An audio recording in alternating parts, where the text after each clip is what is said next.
Hey, Dad. What job is third? Yeah. I just told them to pack the lies. Now I'm just running where they can't find me. Ready, mister? Are you ready? Yep, ready. Swagged out? Yeah, swagged out. KOGtv today from East Harlem, or better known as Spanish Harlem. Spanish Harlem. So, first of all, did you know that Spanish Harlem back in the day used to be called Italian Harlem? Yes, it did. We use it right now. We have there's still a lot of Italians on Pleasant Avenue in Spanish Harlem, but this was really like this community was real known for Italians. Like it was real big in Italians. Yeah, when I read the story, I was like really proud. I feel like I'm kind of part of this as well. Yeah, it's crazy because there was two brothers. Well, there was a brothers called the Gallo brothers, and they used to run Spanish Harlem. Like as far as like the mafia shit, they ran the Spanish Harlem. They were called the Gallo brothers. And the five familia. Yeah, and they were one of the five familias. Yeah. Yeah, I study. Am I good? Can I have the first high five? Yeah. So yeah, we're Bodega BAMZ here in New York with a really sunny day and we're lucky. But first of all, how are you? I'm great. Lovely. What you got planned like for today? Huh? What you got planned for today?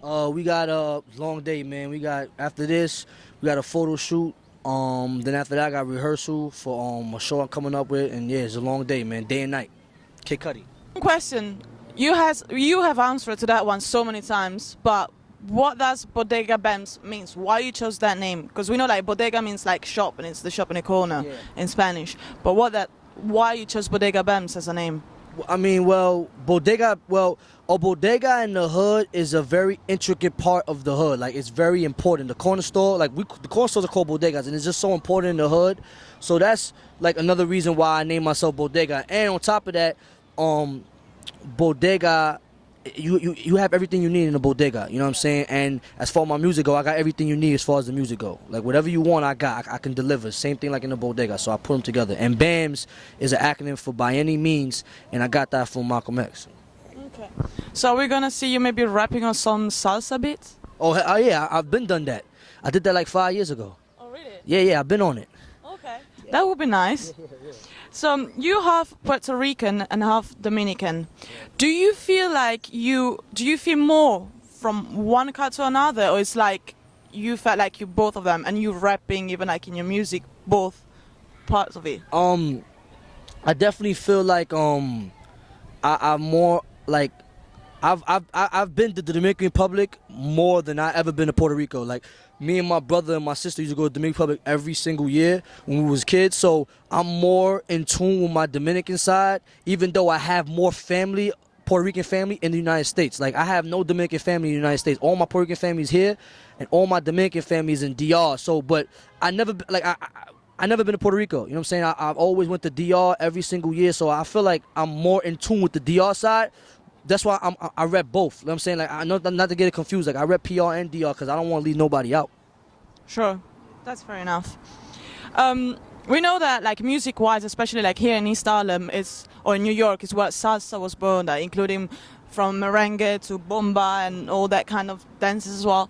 But you said that you bring in the Spanish trap music. Do you want to explain us what is it? Man, I'm just Latino, and I'm on these trap beats. You know what I'm saying? I'm on these beats that y'all saying is popular, and you know, it's the trap style. That's what basically what Latino trap is. I'm a Latino who's rapping on these trap beats. You know what I'm saying? And the trap, you know, it's the drug house. You know, is where the drug dealers sleep at, is where the drug dealers dwell out. So it's just, I'm a Latin on those trap beats. So it's Latin trap. Okay. Do you think that you will ever like rap in Spanish or do like something? You know, Cypress Hill back in the day they did Los Grandes Éxitos en Español. Are we gonna see like a strictly For My Papis in Spanish maybe someday? Yeah. Oh hell yeah, definitely someday. Yeah, when the time is right. You know what I'm saying? Definitely that would be very dope and very creative. Hell yeah. Shout to be like exclusivamente para mis papis, right? Yeah, exactly. Just for my poppies. Cool. What I want to know is like, what in your opinion is happening in the hip hop scene right now? So, cause like right now we live in it, so we don't really realize it. But like in 10 years, we're gonna see that this moment right now is like a really big moment in the hip hop genre and in the history of this genre. Mm-hmm. So, I mean, yeah, like I feel like I feel like the people who's actually in it, like we really don't pay attention to it because we're so busy working, we're so busy trying to, you know, push the envelope. But yeah, like in 10 years, we're really gonna sit back and be like, yo, in 2012, when they said the year was gonna be over, it was like the best time for motherfucking music, especially in New York. It's the best time right now for music. Do you think it's even like an excuse to say that the world is gonna be over, so everybody's trying to do the best to be remembered or something? I mean, shit, I'm not doing this shit because I think I'm gonna die this year, because I know nobody's gonna die. Like, I know it's not gonna be the end of the world, but there might be people out there, yeah, they'd be like, damn, yo, like, this is the end of the world. I gotta do something to be remembered. Hell yeah. But I'm not doing that shit for that, you know what I'm saying? I'm working because I work. Sure. Yeah. Why did you get into music? What made you choose like to start rapping and being like a rapper? Why not a photographer or a producer? Or do you produce as well? No, I don't. No. I mean, it was the only thing I was passionate about. It's the only thing that I enjoy doing. I love doing. Like it's like a 9 to 5. If we have to do that, we have to do it. We have to provide for our family. But it wasn't something that I want to do. Rapping, making music is actually is the only thing that I love to do. I'm saying that I look forward to doing, and God gave me the talent, and I want to show that talent to the whole world. Okay, so you got a talent. What really surprised me is like when you said you were a solo artist and nobody was really paying attention to you, but then you came with 10 boys and then your boys supporting you, and suddenly you got support from outside. Why do you think you need to have a backup, if I can call it like that, to be really recognized and taken into consideration? Because there's so many rappers in New York. There's so many rappers, period, that you have to do something to set yourself aside from everybody else. So the fact that we're a Latino-based movement, we're already set aside from everybody else. The fact that the fact that the movement is strong and we move as one, it looks like an army. People like to see that shit. People like to see unity. So solo artists, like, you can get on, you can be obviously you can get on, and obviously you can be popular as you can, but they wasn't checking for me, you know what I'm saying, when I was a solo artist. Like, niggas wasn't really checking for me. The moment me and Ola really pushed the movement out, and people seen how we was moving and what we were bringing to the table and why we were doing it, people started respecting it, and then the eyes started getting really on me. Are you gonna feel like a godfather of this movement? A godfather? Nah, I don't want no. I'm just the voice to the voiceless, man. The Tan Boys is the godfather. I work for the Tan Boys. How was it like? You were born here, right? Yeah. How was it like growing up in Spanish Harlem?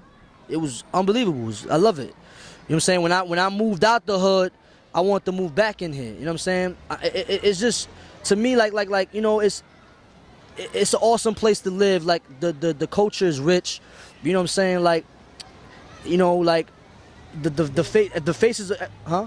No, indeed, I said sorry. Oh, yeah. The culture is rich or whatever. You know, the people are great over here. You know what I'm saying? You know, there's a lot of bad things about here, the same way there's good. But I love Spanish Harlem, man. I'm happy to be Spanish. I'm happy to be from Spanish Harlem. That's nice. I love this passion about the culture of the person, so not denying it. But yeah, music-wise, do you think you can easily access the mainstream, keeping your underground sound? That's a good question. I mean, you know, usually what happens when you get a record deal, they take away your creative control and they make you do what they want you to do. Yeah. But people start from the underground and go to the mainstream. You know what I'm saying? Like, usually when you get a mainstream artist and then you see him in the underground, it's because he's on his last legs.